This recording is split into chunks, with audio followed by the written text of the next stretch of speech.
L'islam redéfinit la foi pour certains un tremblement de terre géopolitique déguisé. Permettez-moi de vous ramener à un mardi calme de la fin avril, une journée à peine enregistrée sur le radar mondial.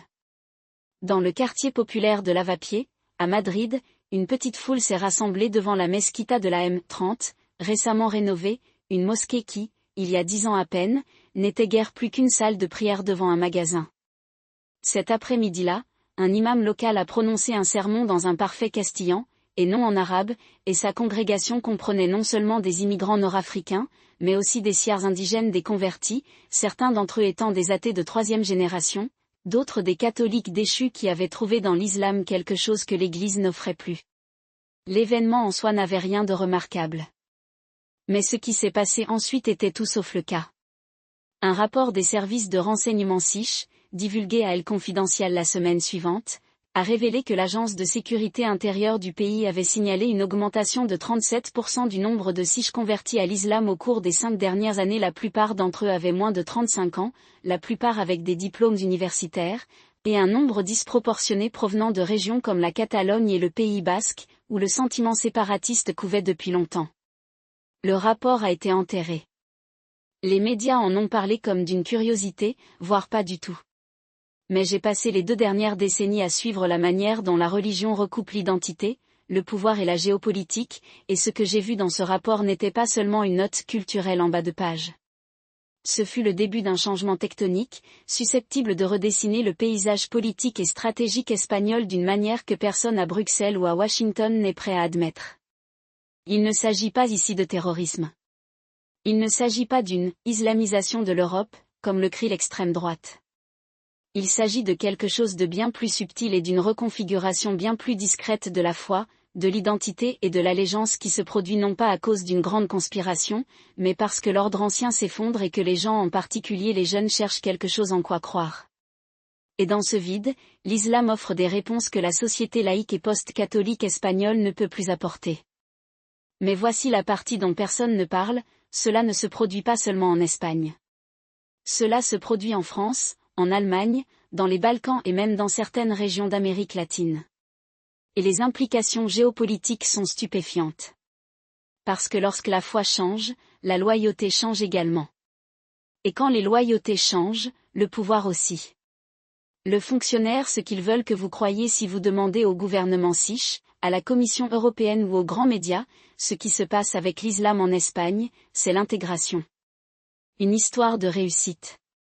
L'Espagne, vous le diront-ils, possède l'une des communautés musulmanes les plus harmonieuses d'Europe. Les chiffres semblent le confirmer.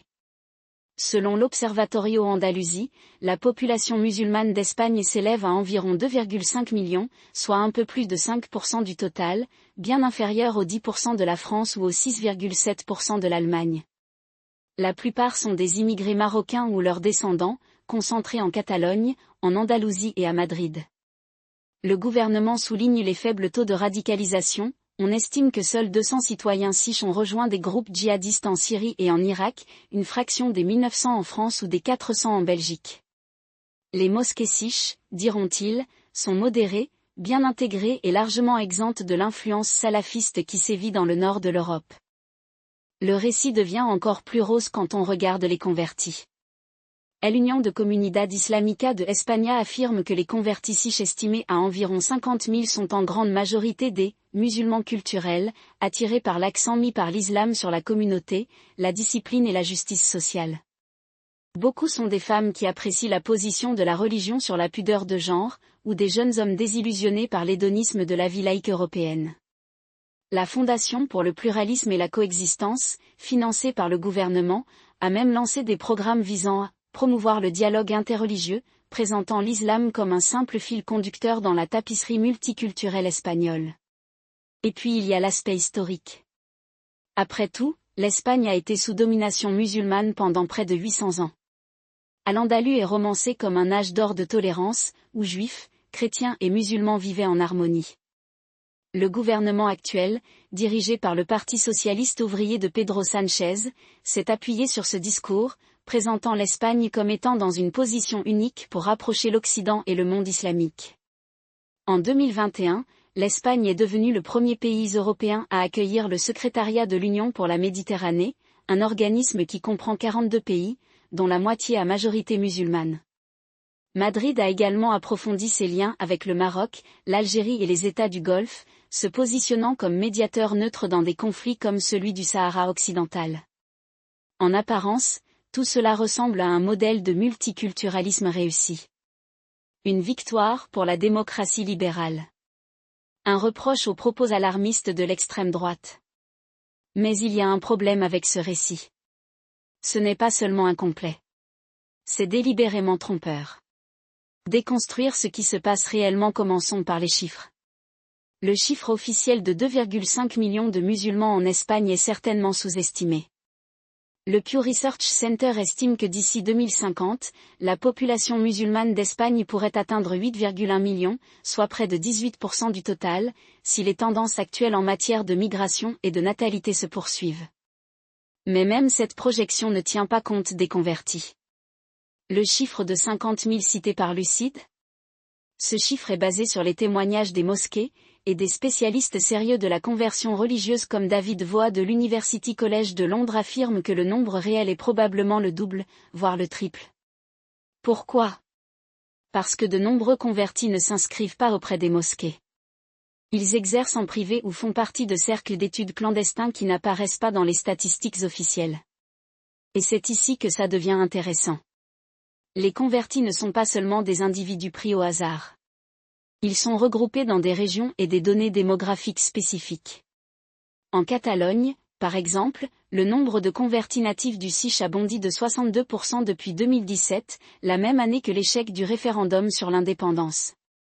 Au Pays basque, où le sentiment nationaliste est profond, les imams locaux rapportent qu'un nombre croissant de convertis sont d'anciens militants de gauche, désillusionnés par le nationalisme basque laïque mais toujours avides de cause.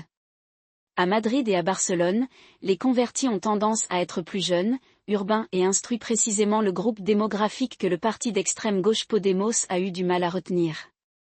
Maintenant, pourquoi est-ce important? Parce que lorsque vous cartographiez ces points chauds de conversion, ils ne se contentent pas de chevaucher des zones de défavorisation économique ou de forte immigration. Elles chevauchent des régions où l'autorité de l'État de siège est la plus faible. Où les mouvements séparatistes ont historiquement contesté le contrôle de Madrid. Là où l'influence de l'Église catholique s'est effondrée, laissant un vide spirituel que l'islam comble. Et cela ne se produit pas seulement en Espagne. En France, les renseignements généraux ont noté que les convertis similaires en Corse et en Bretagne, deux régions avec de forts mouvements indépendantistes, sont attirés de manière disproportionnée par l'islam. En Allemagne, le bain de sang Fürverfassungsschutz a signalé qu'un nombre important de convertis en Bavière et en Saxe sont issus de milieux d'extrême droite, attirés par la rhétorique anti-occidentale de l'islam. En Bosnie, où j'ai effectué un travail de terrain, j'ai rencontré d'anciens nationalistes serbes qui se sont convertis à l'islam après la guerre, non pas par conviction religieuse, mais parce qu'ils y voyaient la seule identité viable qui restait dans un pays brisé. Il ne s'agit pas de religion. C'est une question de pouvoir. Et les convertis le savent. Laissez-moi vous dire que personne dans le gouvernement siche ne veut que la montée de l'islam en Espagne ne soit pas seulement un phénomène culturel. C'est une question géopolitique. Et les États du Golfe, la Turquie et même l'Iran jouent ici un long jeu qui pourrait redéfinir les alliances de l'Espagne, sa sécurité énergétique et sa place en Europe. Comment le Golfe, la Turquie et l'Iran façonnent l'avenir islamique de l'Espagne? Si vous pensez que la communauté musulmane espagnole évolue de manière organique, détrompez-vous.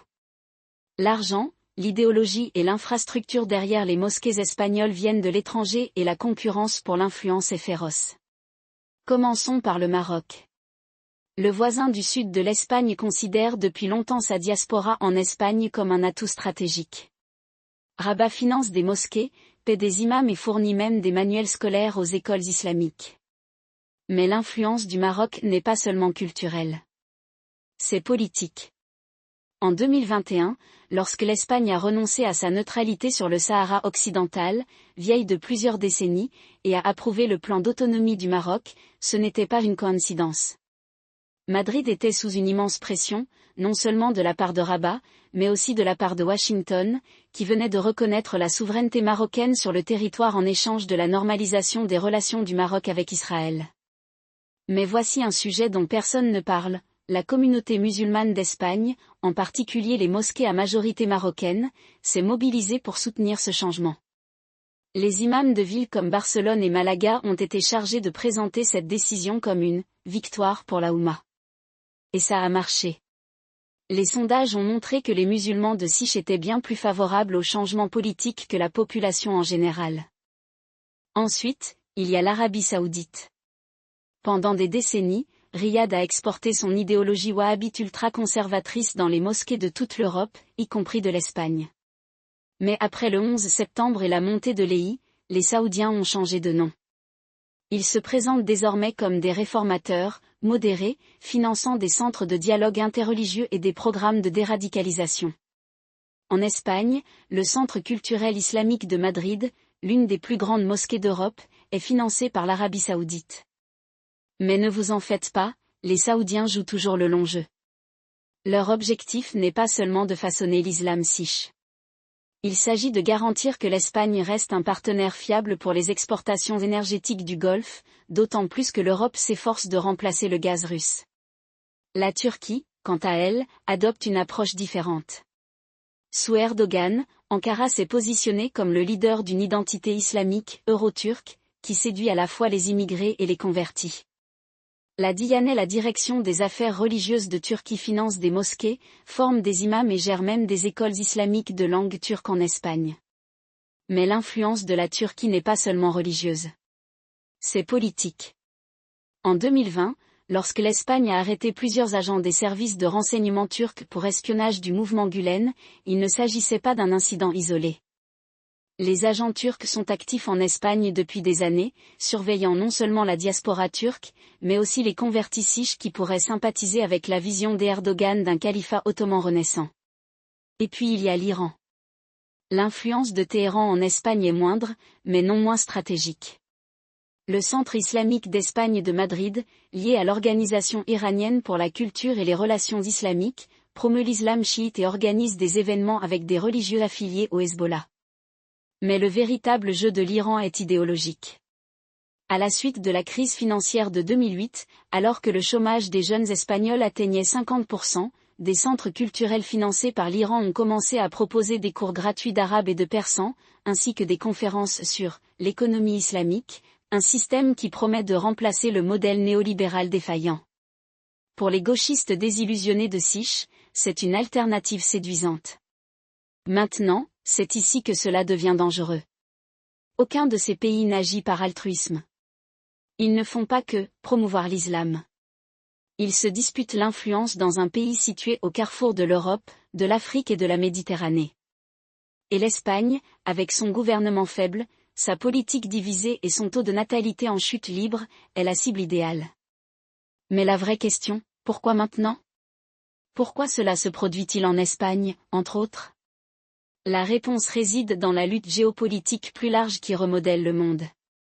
Comment l'Espagne est devenue un champ de bataille dans la nouvelle guerre froide? Soyons honnêtes, ce qui se passe en Espagne n'est pas seulement une question de religion. C'est une question de pouvoir. Et cela fait partie d'un conflit beaucoup plus vaste, qui oppose les États-Unis, la Chine et la Russie dans une lutte pour la domination mondiale. Pour comprendre cela, il faut prendre du recul et regarder la situation dans son ensemble. Le moment unipolaire de l'après-guerre froide, l'époque où les États-Unis étaient la seule superpuissance, est révolu. Nous sommes désormais dans un monde multipolaire, où le pouvoir se diffuse, les alliances changent et les anciennes règles ne s'appliquent plus. Et dans ce nouveau monde, l'Europe est le maillon faible. Les États-Unis considèrent toujours l'Europe comme leur allié le plus important, mais l'Europe se fracture. Le Brexit n'était qu'un début. La montée des partis d'extrême droite en France, en Allemagne et en Italie menace la cohésion de l'UE. La guerre en Ukraine a mis en lumière la dépendance énergétique de l'Europe à l'égard de la Russie et sa dépendance militaire à l'égard des États-Unis. Et maintenant, alors que la Chine fait des percées dans les Balkans et en Méditerranée, l'Europe est prise dans une lutte acharnée à trois. L'Espagne, à bien des égards, est le microcosme parfait de cette crise. C'est un membre de l'OTAN, mais il est également historiquement non aligné. Elle fait partie de l'UE, mais elle est profondément sceptique quant aux ambitions fédéralistes de Bruxelles. C'est une démocratie occidentale, mais c'est aussi une ancienne puissance coloniale ayant des liens profonds avec l'Amérique latine et le monde arabe. Et maintenant, avec sa population musulmane croissante, elle devient un champ de bataille d'influence entre le Golfe, la Turquie et l'Iran. Décomposons cela. L'Espagne et les États-Unis comme avant-poste de l'OTAN pour Washington, l'Espagne constitue une pièce essentielle du puzzle de l'OTAN. Les États-Unis disposent de 2 bases militaires majeures à Rota, qui hébergent 4 destroyers équipés d'Aegis dans le cadre du système de défense antimissile européen, et à Morón, une plaque tournante clé pour les opérations du commandement américain pour l'Afrique. L'Espagne abrite également le commandement des forces interarmées alliées à Madrid, l'un des 3 quartiers généraux opérationnels de l'OTAN. Mais voici que l'engagement de l'Espagne envers l'OTAN vacille. Le gouvernement actuel, une coalition de socialistes et de Podemos d'extrême gauche, a ouvertement critiqué la politique étrangère américaine. En 2021, l'Espagne a refusé de rejoindre le pacte de sécurité OCU dirigé par les États-Unis, se rangeant plutôt du côté de la France. En 2022, elle a d'abord résisté à l'envoi d'armes en Ukraine, mais a changé d'avis seulement après d'intenses pressions américaines. Et en 2023, il est devenu le premier pays de l'OTAN à reconnaître officiellement la République arabe sahraoui démocratique, défiant directement le Maroc, et, par extension, les intérêts américains. Les États-Unis considèrent la population musulmane croissante en Espagne comme une vulnérabilité potentielle. Si les États du Golfe ou la Turquie acquièrent trop d'influence sur les mosquées espagnoles, ils pourraient influencer l'opinion publique d'une manière qui saperait la cohésion de l'OTAN. Imaginez, par exemple, un scénario dans lequel un futur gouvernement siche sous la pression de ses électeurs musulmans refuse de participer à une opération menée par les États-Unis au Moyen-Orient. Ou pire encore, lorsqu'un mouvement séparatiste en Catalogne ou au Pays Basque s'aligne sur une puissance étrangère pour obtenir un effet de levier contre Madrid. Ce n'est pas hypothétique. Cela se produit déjà dans d'autres régions d'Europe. En Belgique, le quartier de Molenbeek, qui abrite une importante communauté marocaine, est devenu un foyer de recrutement djihadiste. En Allemagne, des mosquées financées par la Turquie ont été accusées d'espionnage au profit du régime d'Erdogan. Et dans les Balkans, l'Arabie saoudite et l'Iran ont passé des décennies à se disputer leur influence, avec de réelles conséquences géopolitiques. Les États-Unis le savent. C'est pourquoi, en 2020, le Bureau de lutte contre le terrorisme du département d'État a lancé un programme visant à contrer l'influence étrangère dans les mosquées européennes. Le programme, qui inclut l'Espagne, finance des imams, modérés, et des initiatives de déradicalisation. Mais c'est un pansement sur une blessure par balle. Le vrai problème n'est pas la radicalisation. C'est le fait que la communauté musulmane d'Espagne est en train de devenir une force politique et les États-Unis n'ont aucune stratégie pour y faire face. La Russie exploite les faiblesses de l'Europe. La Russie, pour sa part, voit l'Espagne comme une opportunité. Moscou cherche depuis longtemps à affaiblir le flanc sud de l'OTAN, et l'Espagne avec son gouvernement fragile, ses mouvements séparatistes et ses luttes économiques est une cible privilégiée. La stratégie de la Russie en Espagne est double. Premièrement, il exploite les vulnérabilités énergétiques du pays. L'Espagne est l'un des rares pays européens qui reçoit encore du gaz russe par gazoduc. En 2022, lorsque l'Algérie a interrompu l'approvisionnement en gaz du Maroc, l'Espagne est devenue un point de transit critique pour le gaz algérien vers l'Europe. La Russie, qui entretient des liens profonds avec l'Algérie, y a vu une opportunité. En 2023, la société publique russe Gazprom a signé un accord pour fournir du gaz naturel liquéfié à l'Espagne via des tiers, garantissant ainsi que Moscou puisse toujours influencer la politique énergétique de Sich alors même que l'Europe tentait de se sevrer du gaz russe. Deuxièmement, la Russie entretient des liens avec les partis d'extrême gauche et d'extrême droite espagnols. Podemos, le partenaire junior de la coalition gouvernementale espagnole, entretient des liens historiques avec la Russie. Son chef, Pablo Iglesias, a salué le « leadership fort » de Poutine et a appelé l'Espagne à quitter l'OTAN. Pendant ce temps, le parti d'extrême droite Vox, qui a progressé lors des dernières élections, a été accusé de recevoir des financements d'oligarques liés à la Russie. Les deux partis ont quelque chose en ce qu'ils sont profondément sceptiques quant à l'influence américaine en Espagne et sont ouverts à des alliances alternatives. Mais c'est ici que cela devient intéressant. La Russie fait également des progrès auprès de la communauté musulmane d'Espagne. En 2021, le Conseil des muftis russes a ouvert un bureau à Madrid, apparemment pour promouvoir l'islam traditionnel. Mais le véritable objectif est de contrer l'influence turque et du Golfe. La Russie se positionne depuis longtemps comme un défenseur de l'islam eurasien, un concept qui mélange le christianisme orthodoxe et l'islam soufi dans une idéologie géopolitique. Pour la Russie, la communauté musulmane espagnole est un allié potentiel dans sa lutte plus large contre l'OTAN. La longue Espagne chinoise, porte d'entrée vers l'Amérique latine. La Chine, quant à elle, considère l'Espagne comme une tête de pont vers l'Amérique latine. L'Espagne est le deuxième investisseur en Amérique latine après les États-Unis et abrite l'une des plus grandes diasporas latino-américaines d'Europe. Pour Pékin, l'Espagne est un nœud essentiel de son initiative, la ceinture et la route, reliant la Chine à l'Amérique latine via la Méditerranée. La stratégie de la Chine en Espagne est économique et non idéologique.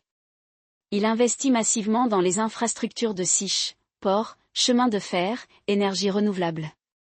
En 2021, COSCO Shipping a acquis une participation de 51% dans le port de Valence, l'un des plus fréquentés d'Europe. En 2022, la State Grid Corporation chinoise a acheté une participation minoritaire dans Red Eléctrica de España, le gestionnaire du réseau national du pays. Il ne s'agit pas seulement d'accords commerciaux, ce sont des points d'ancrage stratégiques. Le port de Valence, par exemple, n'est pas seulement une plaque tournante pour les marchandises chinoises, c'est un nœud logistique potentiel pour le réapprovisionnement militaire en cas de crise. La marine américaine a déjà fait part de ses inquiétudes concernant les infrastructures chinoises à double usage dans les ports européens, et Valence ne fait pas exception. Ce que la plupart des gens ne réalisent pas, c'est que les investissements de la Chine en Espagne ne concernent pas seulement le commerce, ils visent à façonner l'environnement opérationnel pour les conflits futurs. Laissez-moi vous expliquer pourquoi c'est important. L'Espagne se situe au carrefour de la Méditerranée, de l'Atlantique et de l'Afrique du Nord.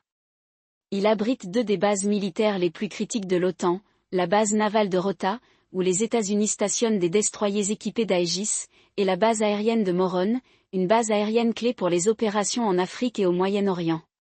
Si la Chine gagne en influence sur les infrastructures espagnoles, elle n'aura pas seulement son mot à dire sur les routes commerciales, elle aura également un levier sur le flanc sud de l'OTAN. Et si la Russie parvient à faire de la communauté musulmane d'Espagne un atout géopolitique, elle pourrait créer une cinquième colonne au sein de l'un des pays les plus stratégiques d'Europe. Voilà pourquoi l'establishment espagnol a passé des décennies à prétendre que sa population musulmane n'était qu'un problème social national et non géopolitique. Mais la réalité est que les 2,5 millions de musulmans espagnols dont beaucoup sont marocains, algériens ou pakistanais sont déjà courtisés par des puissances extérieures. Le Diyanet turc, l'autorité religieuse contrôlée par l'État, étend de manière agressive son influence en Espagne, en finançant des mosquées et des écoles islamiques. Les États du Golfe, en particulier l'Arabie saoudite et le Qatar, ont investi de l'argent dans les communautés musulmanes siches, souvent avec des objectifs contradictoires. Et maintenant, la Russie intervient, proposant une vision alternative de l'islam, explicitement anti-occidentale et alignée sur les intérêts de Moscou.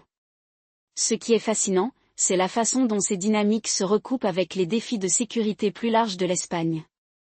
Prenons par exemple le conflit du Sahara occidental.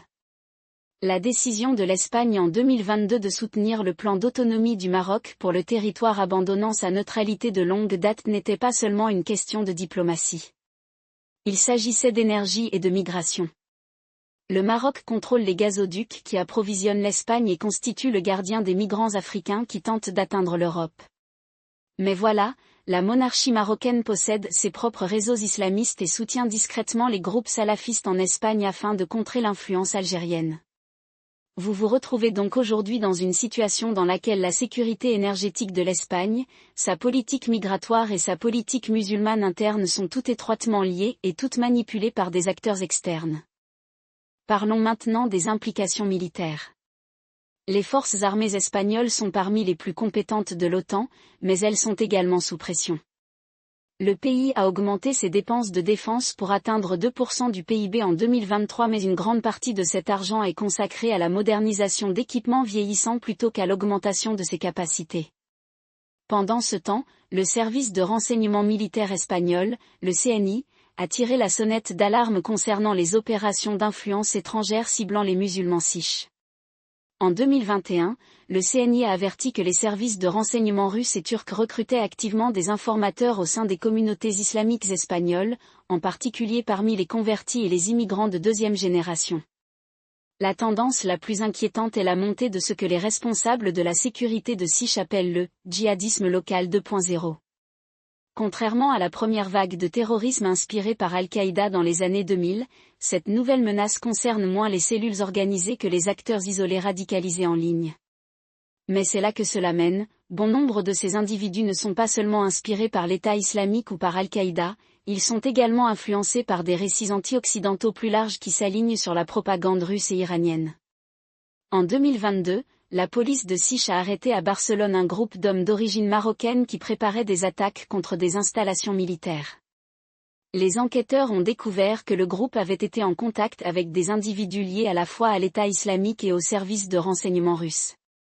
Cela m'amène à une vision plus large. L'Espagne est en train de devenir un champ de bataille pour ce que j'appelle la géopolitique civilisationnelle, une lutte non seulement entre États, mais entre visions concurrentes de l'identité, de la religion et du pouvoir. La Russie prône son « islam eurasien » pour contrer le libéralisme occidental. La Turquie promeut sa version de l'islam politique en tant que rival du wahhabisme saoudien. La Chine utilise son levier économique pour façonner l'orientation stratégique de l'Espagne. Et les États-Unis, malgré leur présence militaire à Rota et Morón, ont du mal à articuler un contre-récit cohérent. Le gouvernement sikh, pour sa part, est pris entre ces pressions concurrentes. D'une part, elle doit maintenir des liens solides avec les États-Unis et l'OTAN pour contrer l'agression russe en Europe. D'un autre côté, il ne peut pas se permettre de s'aliéner le Maroc, l'Algérie ou sa propre population musulmane. Et puis il y a la Chine, qui propose des investissements et des échanges commerciaux à un moment où l'économie espagnole se remet encore de la crise. Alors qu'est-ce que cela signifie pour l'avenir ? Je vais vous dire ce que je fais. L'Espagne sombre dans une tempête géopolitique. Sa classe politique est trop concentrée sur des calculs électoraux à court terme pour avoir une vision d'ensemble. Ses services de sécurité sont sous-financés et surchargés. Et ces communautés musulmanes dont beaucoup se sentent marginalisées et aliénées sont de plus en plus entraînées dans l'orbite des puissances extérieures. Le scénario le plus probable est que l'Espagne tentera de s'en sortir, en équilibrant ses alliances, tout en espérant qu'aucune de ces tensions ne déborde. Mais l'espoir n'est pas une stratégie. Si l'Espagne ne prend pas conscience que sa population musulmane est un champ de bataille géopolitique, elle risque de devenir un maillon faible du flanc sud de l'OTAN. Et s'il ne s'oppose pas aux opérations d'influence chinoise et russe, il pourrait se retrouver pris au piège d'une nouvelle guerre froide, dans laquelle les frontières entre politique intérieure et conflit international seraient dangereusement floues. La question n'est pas de savoir si l'Espagne deviendra un champ de bataille par procuration, c'est déjà le cas. La question est de savoir si ses dirigeants auront la prévoyance de naviguer dans ces eaux avant qu'il ne soit trop tard. Et pour le moment, je ne suis pas optimiste. Or, ce que la plupart des gens ne réalisent pas, c'est qu'il ne s'agit pas seulement d'un problème de politique étrangère, c'est une bombe à retardement intérieur. Et le fusible est déjà allumé. L'establishment sikh aime présenter la montée de l'islam en Espagne comme un problème culturel ou social, quelque chose qui doit être géré par des politiques d'intégration et des inquiétudes occasionnelles sur la radicalisation. Mais c'est comme traiter un incendie de forêt avec un tuyau d'arrosage. La réalité est que la classe politique est somnambule dans une transformation qui redéfinira l'identité, la sécurité et les alliances du pays pour les décennies à venir. Et ils le font les yeux mi-clos. Laissez-moi vous expliquer pourquoi c'est important. La population musulmane d'Espagne ne se contente pas de croître, elle devient de plus en plus affirmée politiquement, plus connectée aux réseaux mondiaux et plus courtisée par des acteurs extérieurs. Selon l'Observatorio Andalusie, il y a aujourd'hui plus de 2,5 millions de musulmans en Espagne, soit environ 5% de la population. Cela peut sembler peu, mais dans un pays où les identités régionales comme la Catalogne et le Pays basque ont déjà ébranlé le système politique, même une minorité petite mais organisée peut modifier l'équilibre des pouvoirs. Et contrairement à ces mouvements régionaux, qui sont largement confinés aux frontières espagnoles, l'islam en Espagne est une force transnationale, façonnée par des acteurs bien au-delà du contrôle de Madrid. Voilà pourquoi les partis politiques espagnols sont soit dans le déni, soit dans un jeu dangereux d'opportunisme à court terme. Prenez à gauche. Podemos et ses alliés de la coalition Sumar ont passé des années à courtiser les électeurs musulmans, présentant l'islam comme un simple élément de la mosaïque multiculturelle espagnole. Ils ont fait pression en faveur de politiques telles que les repas halal financés par l'État dans les écoles, la reconnaissance des fêtes islamiques et ont même flirté avec l'idée d'autoriser la finance islamique dans les banques siches. En 2021, le gouvernement de Pedro Sánchez a discrètement approuvé un accord avec le Maroc visant à régulariser des milliers de migrants marocains sans papier, une décision qui relevait autant de la politique intérieure que de la diplomatie. Le message était le suivant: si vous votez pour nous, nous vous faciliterons la vie. Mais voici le piège. L'adhésion de la gauche aux communautés musulmanes relève moins d'une véritable inclusion que d'une question de calcul électoral. Ils considèrent les musulmans comme un bloc électoral fiable, susceptible d'être mobilisé contre la droite. Et à court terme, cela pourrait fonctionner. Mais que se passera-t-il lorsque ces mêmes électeurs commenceront à exiger plus que de la nourriture halal dans les cantines scolaires ? Que se passe-t-il lorsqu'ils font pression pour des tribunaux de la famille conformes à la charia, ou lorsque des acteurs extérieurs comme la Turquie ou le Qatar commencent à financer des mosquées et des centres culturels sous certaines conditions ? La gauche n'a pas de réponse à cela, car elle n'a pas réfléchi aussi loin. Nous sommes trop occupés à célébrer la diversité pour nous demander si la diversité est utilisée comme une arme. Ensuite, il y a la droite, qui est tout aussi coupable de myopie, mais en sens inverse. Le Partido Popular et Vox ont passé des années à attiser les craintes concernant l'islam, le présentant comme une menace existentielle pour l'identité siche.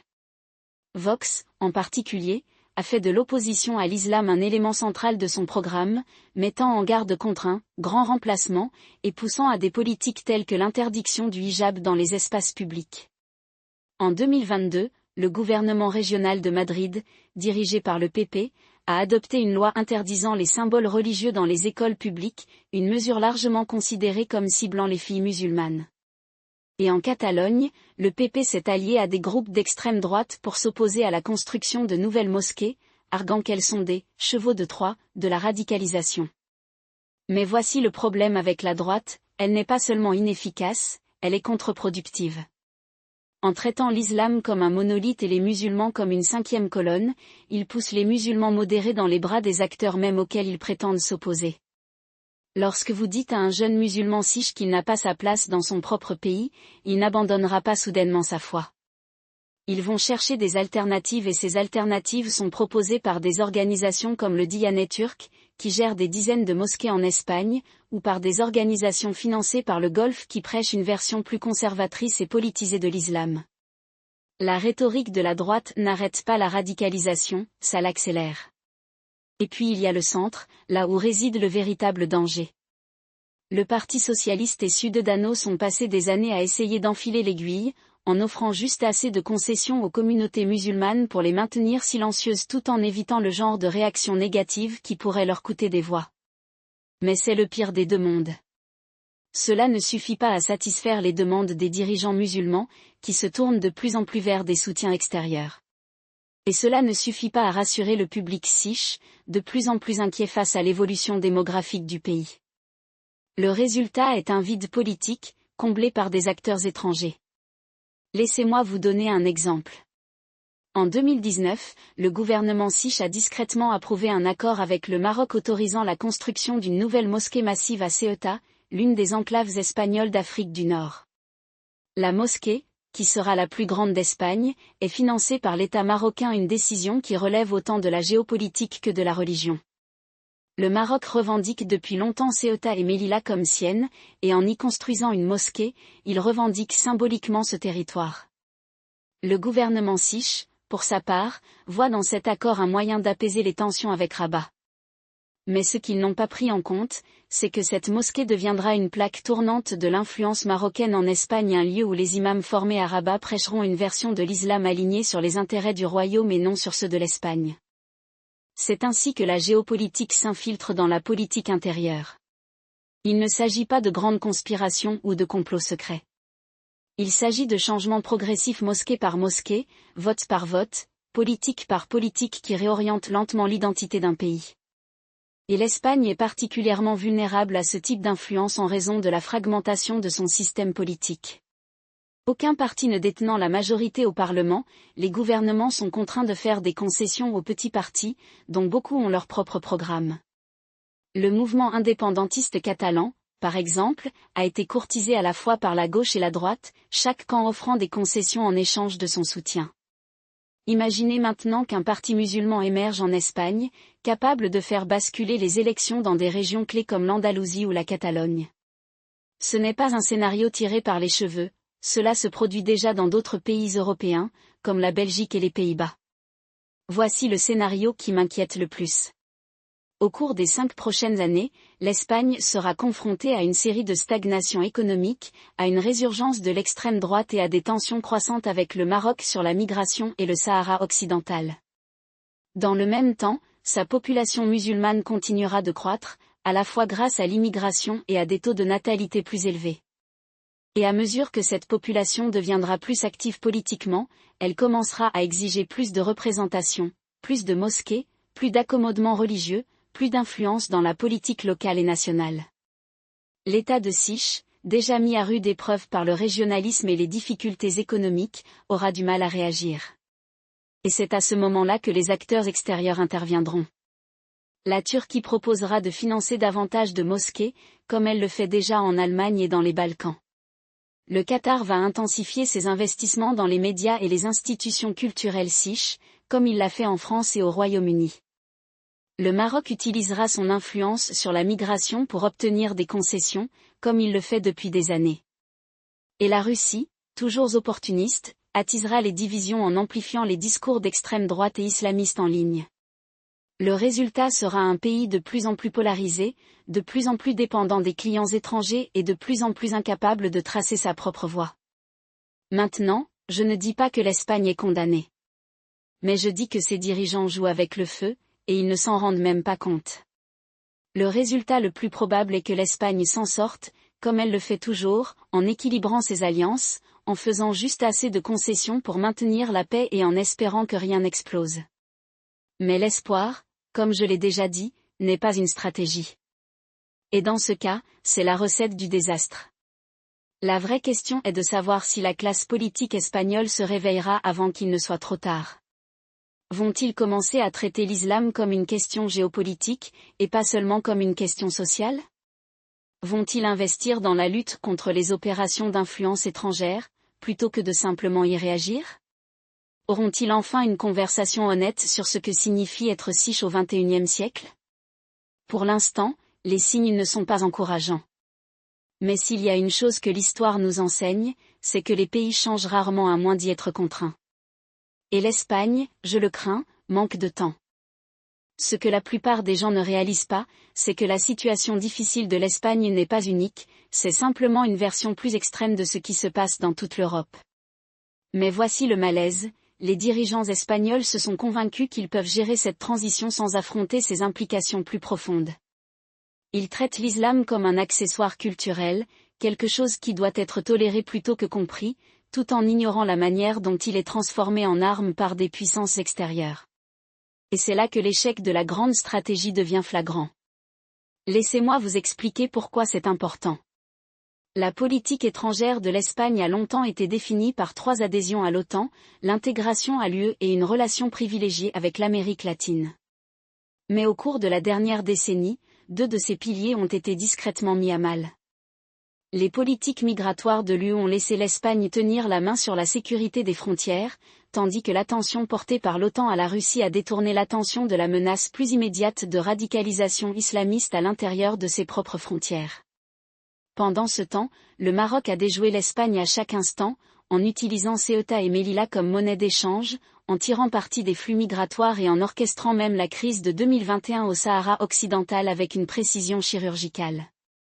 La réponse du gouvernement siche? Un mélange d'apaisement et de déni. Lorsque le Maroc a rappelé son ambassadeur en 2021 en raison du soutien présumé de l'Espagne au Front Polisario, Madrid a plié en quelques semaines, revenant sur sa position sur le Sahara occidental sans même un débat parlementaire. Ce n'est pas de la diplomatie, c'est de la capitulation.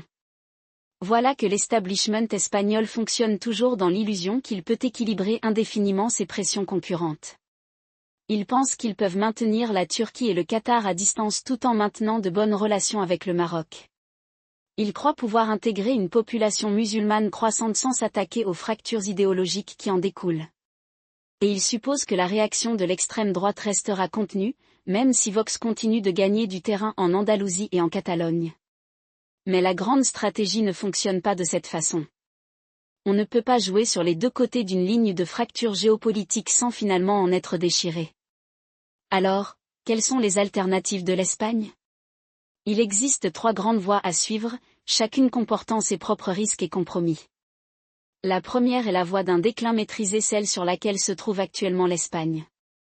Cela signifie continuer à se débrouiller, faire des concessions tactiques au Maroc ici, investir de l'argent dans des programmes sociaux là-bas et espérer que la population musulmane s'assimilera d'une manière ou d'une autre sans exiger un pouvoir réel. C'est la voie de moindre résistance, et c'est celle qu'ont emprunté la plupart des pays européens. Le problème ? C'est un aller simple vers une instabilité à long terme. Regardez la France, où des décennies de cette approche ont conduit à des troubles chroniques, à un paysage politique fracturé et à une population musulmane de plus en plus éloignée de l'État. L'Espagne n'a pas la résilience économique de la France ni son poids historique. S'il suit cette voie, il finira par devenir une puissance de second rang, définitivement redevable aux acteurs extérieurs et incapable de façonner son propre destin. La deuxième voie est l'option du retranchement nationaliste. C'est Vox qui réprime l'immigration, interdit le hijab dans les espaces publics et redouble d'efforts sur une identité catholique qui est plus un mythe que la réalité. L'attrait est évident, il offre un récit clair, un sentiment de contrôle et un moyen de rallier un électorat mécontent. Mais c'est aussi une impasse. D'une part, la démographie espagnole ne le supporte pas. Avec un taux de fécondité de 1,2, le pays a besoin d'immigration juste pour maintenir son économie à flot. D'autre part, cela fait le jeu des acteurs extérieurs que l'Espagne tente de contrer. La Turquie et le Qatar n'aimeraient rien de plus que l'Espagne adopte une position dure, ils l'utiliseraient pour radicaliser les musulmans modérés et justifier leur propre ingérence. Et n'oublions pas que l'histoire d'autoritarisme de l'Espagne sous Franco est encore fraîche dans la mémoire publique. Un tournant nationaliste diviserait le pays selon des lignes régionales, la Catalogne et le Pays basque poussant probablement à l'indépendance. Ce n'est pas une stratégie, c'est une recette pour un conflit civil. La troisième voie est la plus difficile, mais aussi celle qui constitue le plus une stratégie délibérée et à long terme d'intégration et de contre-influence. Cela signifierait plusieurs choses. Premièrement, l'Espagne devrait prendre le contrôle de ses propres communautés musulmanes en finançant et en réglementant directement les mosquées, plutôt que de confier ce rôle à la Turquie ou au Maroc. Le modèle français d'islam contrôlé par l'État n'est pas parfait, mais il est meilleur que la mêlée actuelle. Deuxièmement, l'Espagne devrait investir dans des programmes de lutte contre la radicalisation qui vont au-delà du maintien de l'ordre, éducation, opportunités économiques et un chemin clair vers la citoyenneté pour ceux qui adhèrent au projet SICH. Troisièmement, il lui faudrait réaffirmer sa souveraineté en Méditerranée, en commençant par une position plus affirmée sur Ceuta, Melilla et le Sahara occidental. Cela ne signifie pas se battre avec le Maroc, mais signifie clairement que l'Espagne ne sera pas victime de chantage. Enfin, l'Espagne devrait diversifier ses alliances, réduire sa dépendance à l'égard de l'UE et de l'OTAN en approfondissant ses liens avec l'Amérique latine et en explorant selon ses propres conditions des partenariats avec l'Inde et les États du Golfe. Maintenant, j'entends déjà les objections. L'UE ne permettra jamais à l'Espagne d'adopter une ligne aussi indépendante. La communauté musulmane résisterait à l'ingérence de l'État dans les affaires religieuses. La classe politique est trop divisée pour mettre en œuvre une stratégie cohérente. Et tout cela est vrai pour un pot. Mais voici que l'Espagne n'a pas le luxe de l'inaction. Le statu quo n'est pas viable et les alternatives sont pires. La question n'est pas de savoir si l'Espagne peut se permettre de changer, mais plutôt de savoir si elle peut se permettre de ne pas le faire. Laissez-moi vous laisser avec ceci. En 1992, l'Espagne était en pleine expansion. Les Jeux Olympiques de Barcelone, l'Expo de Séville, le traité de Maastricht, il semblait que le pays était enfin arrivé sur la scène mondiale. Mais sous la surface, des fissures se formaient déjà. La même année, l'Algérie sombre dans la guerre civile, envoyant des vagues de réfugiés et de militants islamistes à travers la Méditerranée. Les dirigeants espagnols de l'époque considéraient que c'était le problème de quelqu'un d'autre. Ils avaient tort. Aujourd'hui, l'Espagne continue de payer le prix de cette complaisance. La leçon ? Les changements géopolitiques ne s'annoncent pas en fanfare.